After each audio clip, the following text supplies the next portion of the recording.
ผ่านมาเนิ่นนาน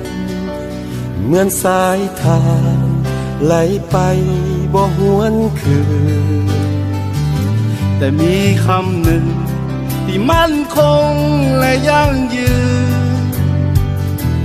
บ่อาจลืมความเป็นเพื่อนดีต่อกันยามยังอยู่สุขและทุกข์ช่วยแบ่งปันมิตรภาพนั้นจงหาษาไว้หากวันใดล้มลงเพื่อนจง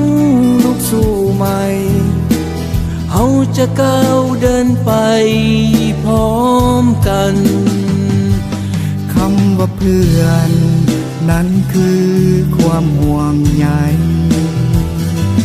คำว่าเพื่อนจริงใจเสมอมาคำว่าเพื่อนบ่มีวันห่างลาชั่วดินฟ้าเพื่อนกันตลอดไป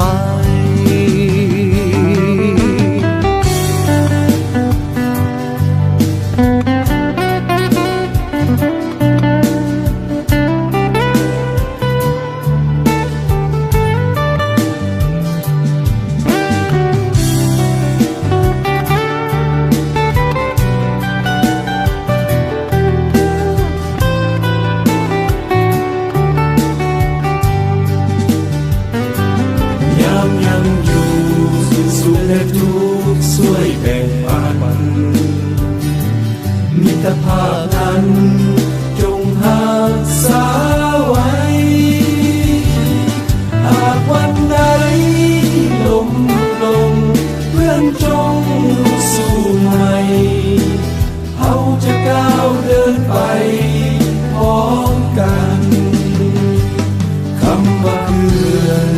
นั้นคือความห่วงใยคำว่าเพื่อนจริงใจเสมอมา